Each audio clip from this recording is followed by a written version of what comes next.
afternoon. Welcome to this Mildura wintry afternoon in my studio. When I was reading you the stories from Invisible Cities, I didn't know how long they would extend beyond the end of what I thought was going to be the isolation, or whether they wouldn't extend beyond it. Anyway, there was no real understanding of the relationship between the telling of the stories and the length of this journey we're all undertaking. It seems it will go on a bit longer. And to tell you the truth, I miss reading to you. I've become attached to that highly enjoyable engagement with the ideas and with whoever is listening and looking. So I thought that I would read you some more from a companion set of narratives to Calvino's Invisible Cities, which are stories that I wrote for my PhD thesis that was based on Invisible Cities. The book is titled A Calvinian Architecture, and I'll read you the introduction.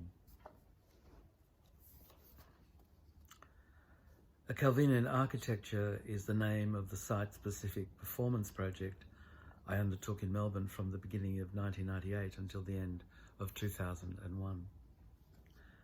The focus of the project was a deconstruction of Calvino's novel The Invisible Cities into 7 separate strands. 3 of these consisted of translations or transmutations of the novel's original Italian into English, Triestine, which is my native dialect, and keyboard sounds. These sounds were arrived at by attributing both the black and white keys of a piano into the consonants, vowels, and punctuation marks that make up the original Italian version. The position of these keys was then numbered, and this numbering was read and performed, much in the way musical compositions are performed by reading sheet music. My principal proposition was this: that the novel itself had been constructed by Calvino in the form of Venice, with each letter, word, paragraph, and chapter forming the precise equivalent of the individual stones, walls, houses, and precincts that make up Venice. The aim of my project was to disassemble the novel, and by implication the city, and then present the 7 single strands I had identified as components of its substance during each of 56 performances, 1 for each city. These began at dusk on 56 consecutive evenings, presenting anyone attending an opportunity to experience, evening by evening, the reweaving of the novel's principal components into new and unexpected forms, gaining perhaps a perspective into how a Calvinian architecture might be constructed. The 56 performances simultaneously traced 3 circular paths. The first began and ended at the doorway of Marco Polo's house in Venice. The second followed the perimeter of the walls of the room I was born in Trieste, by beginning and ending at its doorway into the narrow landing. The third was located in the laneway behind my house in inner Melbourne.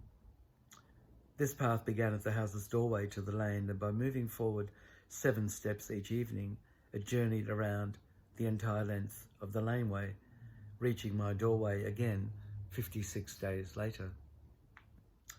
Throughout the duration of A Calvinian Architecture, the rear gardens and garages of my neighbours became the location for each invisible city, and for the presentation of the 7-stranded evidence of the novel's deconstructed architecture. The project structure was conceived as a rhizome, manifested through a series of 7 octaves, each in turn being made up of 8 chapters. Each chapter corresponded to a keynote and to a spectrum colour.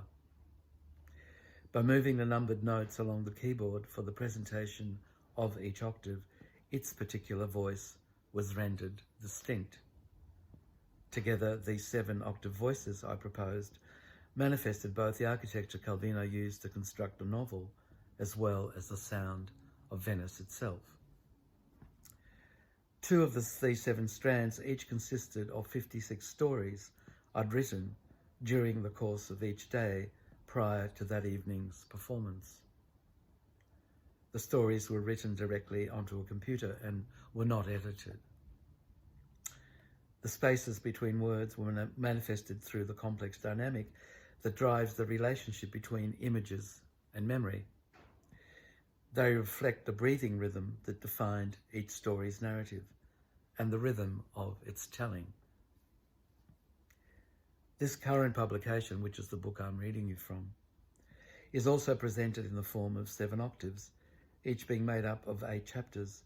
In turn, each chapter contains my English translation of A Calvino Invisible City, as well as 2 of the stories I'd written through the project.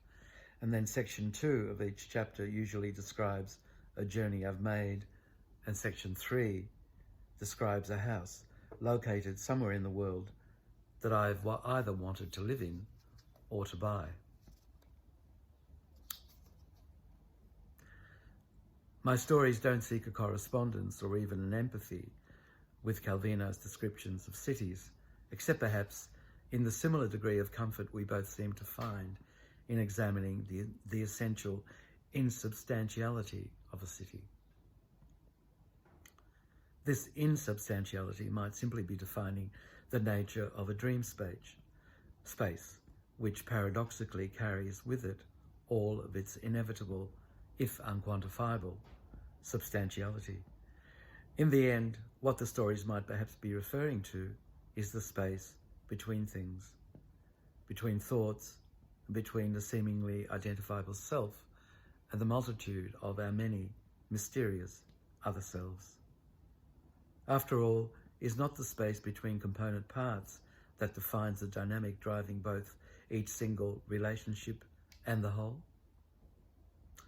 This might well constitute the function of the infinitely variable spaces existing between worlds, as well as the ones that exist between words. This seeming gap in the continuity of things constitutes what the Tibetan Buddhists refer to as the bardo space. An engagement with this space can at times allow both the simultaneous arising of the unexpected and the subsequent opportunity to examine its, at times, confronting manifestation. My hope is that a Calvinian architecture might provide the strangely familiar space we constantly seeking in order to experience that most fleeting of phenomena, the deep and wordless comfort, though we must accept its inevitably temporary nature, of the dark and moist cave, of the transmutative primal shelter. This preface to the book was written in 2007, which is when Calvinian Architecture was published. I'll be reading you a story each day of either a house I've wanted to buy or live in, or of a journey I've taken. They're probably too long to read you both.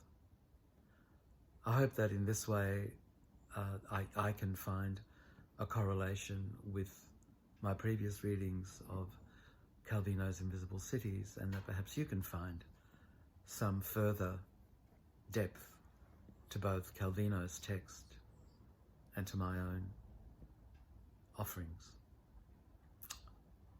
That's enough for today. I look forward to seeing you tomorrow when I'll read you a story from a Calvinian architecture. Have a lovely afternoon.